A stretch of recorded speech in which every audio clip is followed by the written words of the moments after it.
Hi guys, welcome back. Today we are going to do something a little different than what you guys are used to seeing me do. We are going to make modeling chocolate. Now, the reason why I want to attempt to make this is because a fondant is a little expensive, and there's some times that you need fondant or you don't need it but you want to use it because it's easier to create little tedious designs like rabbit feet, rabbit ears, or just whatever, you know, little letterings and stuff like that. So I figured, why not make modeling chocolate, since we do use a lot of candy melts, right? So we're gonna try to attempt to make these two ingredients into something that is going to be bomb. So you are gonna need your candy melts. I got the bright white. You're also gonna need corn syrup. I went ahead and went on Amazon and I bought these little stamps. Well, they're called plungers, right? And they come with different little designs. It's a lot of little stamps for a very little price. It comes with butterflies, flowers, and when we make the modeling chocolate, we are going to try to see if it works with these stamps. You're also going to need a 1/3 measuring cup, your bowl, something to stir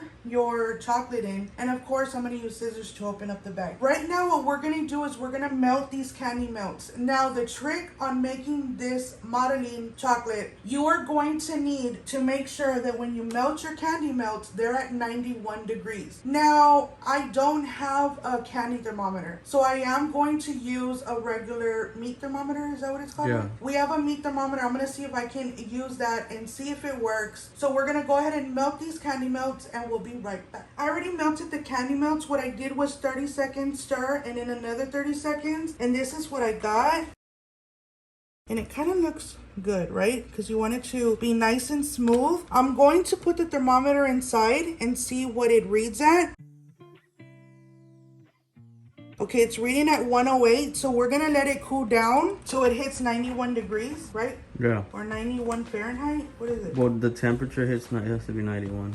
You do not want to put your corn syrup in there while it's this hot, because then it'll be really oily and it'll be a total disaster. And that's not what we want, because I don't feel like fixing anything. I want to kind of get it right the first time. But let me tell you, this candy melt, Wilton must have changed their ingredients or whatever, because look at how pretty that looks. And it doesn't even have like a thinner inside of it. It's just the regular candy melt on its own. They're stepping up them games. So we're going to go ahead and wait about a couple of minutes to let it cool down, and we'll be right back. After sitting there for about 5 minutes, we finally got to 91 degrees. It could be a little bit lower, but you don't want it higher than that. It's 90.5. So we're gonna go ahead and start adding our corn syrup. We're gonna add 1/3 of a cup of corn syrup. And now we're just gonna stir it, and it's gonna turn into like a fondant. So it is gonna be a little hard to stir, but you wanna keep messing with it. You can already see it. At this point right here, I'm gonna go ahead and put gloves on because I am gonna get my hands in there. It is gonna be really sticky, you guys. Just kind of have patience with it. It smells really good.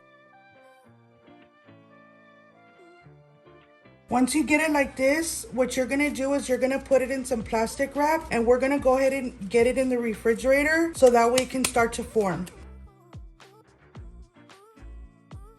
Okay guys, I went ahead and put this in the refrigerator for about 2 minutes. I did run into a little bitty problem.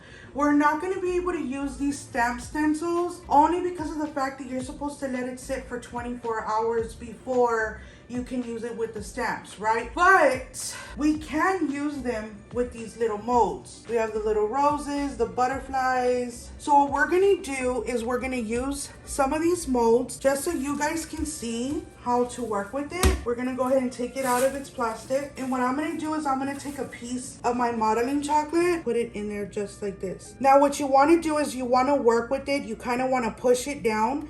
So if you are making this for somebody, I suggest you use gloves, but we're gonna go ahead and push it with our finger, and I'm gonna kind of take the excess off of it. Because it is in the mold, it's gonna be in there perfect. With this little piece, I'm gonna go ahead and do this little baby right here.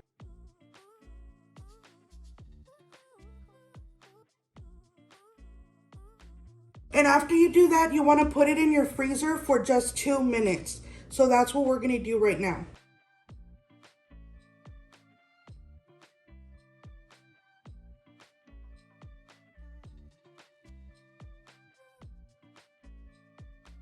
I went ahead and took them out of the refrigerator or the freezer. So now what we're gonna do is we're gonna pop them out. And if you notice with these molds, look at how easy they pop out. Look at that. There's little rows.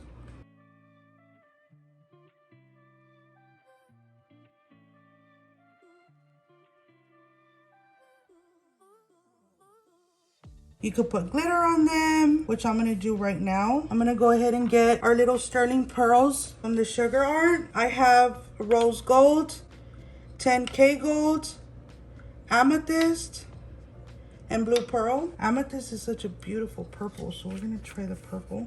And these are all edible, guys.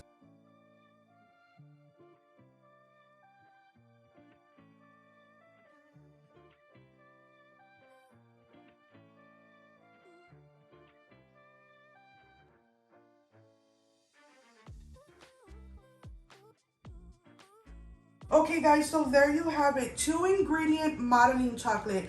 It was the most simplest, easiest thing I think I have ever made in any of my videos. It didn't give me a hard time. It came together pretty good. And let's not forget about our little moldings here. They came out so gorgeous. Okay, the color might be a little bit off, whatever. But I think they came out really, really cute. Now, Roy is back. What we do want to know is if this modeling chocolate tastes a lot better than fondant, because if it does, it's going to be mind-blowing, because we all know, or what I've heard, is that you can actually use modeling chocolate as fondant to put on a cake. Don't quote me on that because I ain't no baker, but I think I might just try it out just to see if it does work. Right now, Roy is going to be our taste tester, and he's going to let us know how it tastes, because Roy does not like fondant at all. He doesn't like the taste, the texture, nothing.